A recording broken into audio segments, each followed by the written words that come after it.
Nick, does the Melo project work in Portland? I hope so, and I don't think last night's an indicator of really anything of what we're going to see for a number of reasons. One is it's Melo's first NBA game in over 365 days. So, he was not going to be the best version of himself. Second of all, and maybe most importantly, Portland's without their best player. And Portland without Damian Lillard, right now they were struggling with Damian Lillard. They are as reliant on him as any individual team is on one player in the league, aside from maybe Giannis and the Bucks. If he's not out there, everything changes for them. For Melo, though, the most difficult adjustment is going to be how willing he is to accept a tertiary role on this team, not even a secondary role, but a third or fourth role on this basketball team. And I know some people are going to say, well, look at what Dwight Howard has done with the Lakers. Dwight Howard was humble. Dwight Howard bounced around a bit. He then went to the Lakers and accepted his role and is thriving in his role. It's going to be tougher for Melo because of this. Dwight Howard at his core, at his best, was a rebounder and a defensive player. Yeah. And that is exactly what his role is with the Lakers, a rebounder and defensive player just in small bursts. Melo at his best, and really his only, throughout his career, A-plus skill, was a go-to scorer. He is not going to be the go-to guy for the Blazers, except for in small segments of minutes if he comes off the bench, if he is with that bench unit. So can Melo be a positive addition within the flow of an offense when he's not your go-to scorer, when we know he's going to struggle somewhat defensively? Those are the questions. With all that said, I'm thrilled he's back in the league. He deserved to be in the league. The idea that he wasn't good enough to be on a roster was insane, but he obviously has to be better than he was last night and maybe a little more judicious with his shot selection than he was last night. I think he will be. Last night was about knocking the rust off to a degree, but the question is, what role will he have and how okay with it will he be? Yes. Wow. There's so much here. I absolutely love Melo in this situation, and it will work. And the reason why it will work is because... You love the because theory of Melo being in this situation. Not the theory, him actually on the Trailblazers. 100%. First of all, right, he's coming into a situation where it's a really good team, but they're 5-10, okay? They're 5-10. So all this talk about Melo hurting the team and now the team is losing, that's gone. That's over with. One of the things that never leaves you, you can play any sport in the world, okay? But one thing, when it comes to basketball, never leaves you is being able to score the basket.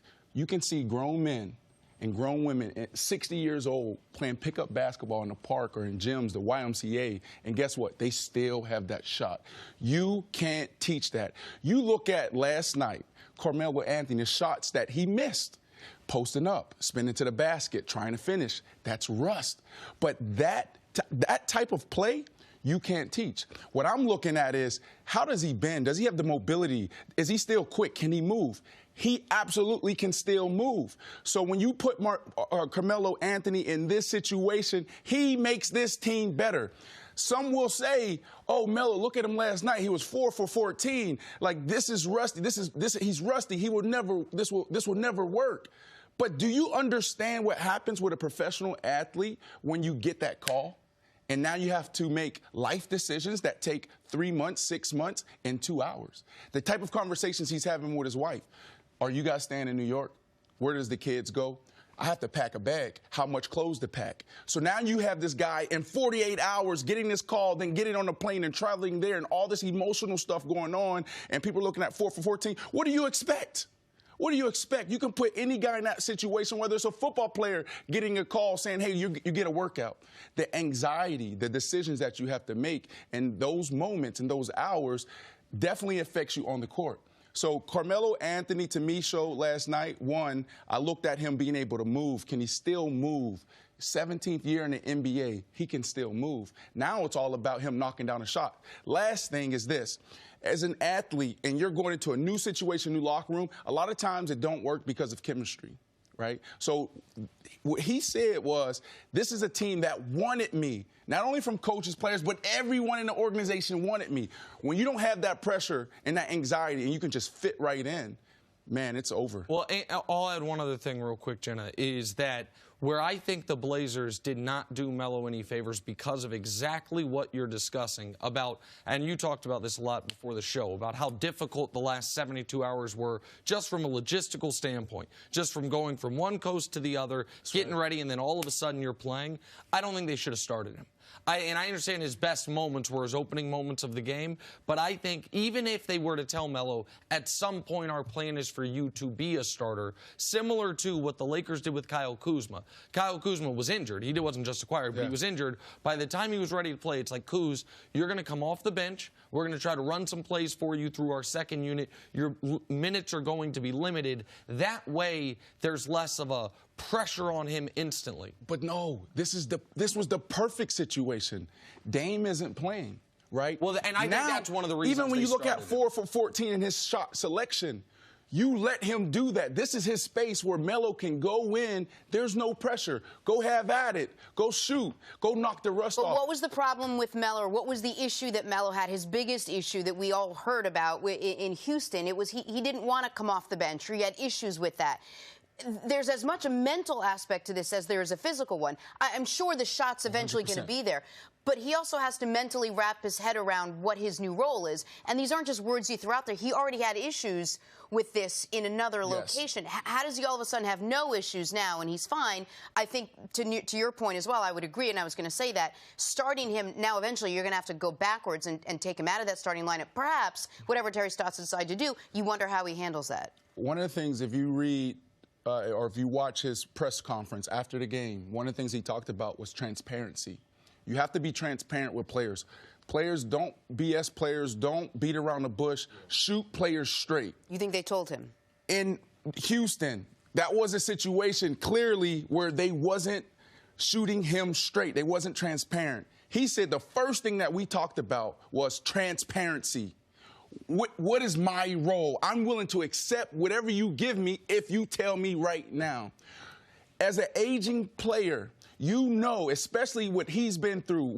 Another thing that he talked about was, I miss the team bus, the team locker room, the team lunch, being around the guys. See, we'll talk about Antonio Brown later, but see, that's when you go through these type of experiences, you really quickly you start putting things in perspective, what really matters. For him, he understands that this is my role, I have to accept it, and if I want to be on this team, I have to do X, Y, and Z that was already laid out from the beginning. But how hard is it? Because you were a star in Chicago, you're a star in Denver, you had arguably the single best year of your career with the Jets, and then later in your career, you're a role player. That's right. And then your last year with Seattle, they bring you in, you're there with a very specific role. How hard is it to go from a guy who not that long ago was 1,500 yards to I have a very specific role, and how difficult is that going to be for Melo?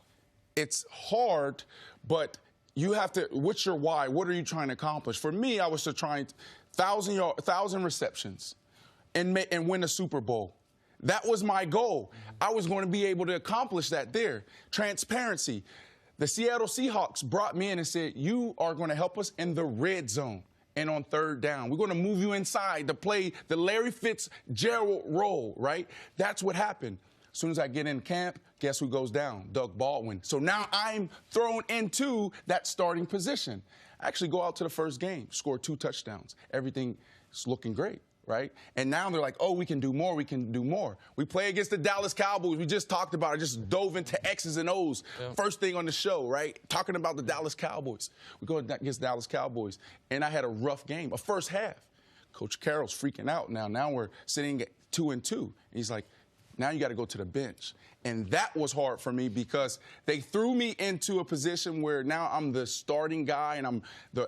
You went from you were going to be a red zone threat to a starter, and now you're a bench player, and there wasn't consistency in what the role was going to be. And not even playing. Now I'm not touching the field. Right. That was the problem. Was now what happened to that role you had for me being inside and also being that red zone guy? Totally fine with that. I wasn't even playing. Right. And so for Melo, the one thing is he's not going to not play. I don't know if he's going to start. I don't know if he's going to come off the bench. But if he's to a point to where he's not playing, what happened in Houston will happen in Portland. They will just cut him. Like, so this will either work out, or Melo will have the end in Portland that he had in Houston, which was the knock on the hotel room door, and it's over here. Which might be the very, very end for Carmelo. Oh, if it doesn't work out in Portland, it is over. But it's going to work. I believe it. Thanks for watching. Subscribe here to get the latest from the show. Also, be sure to check out more of the best clips from First Things First, or go watch a few segments from our other shows on FS1.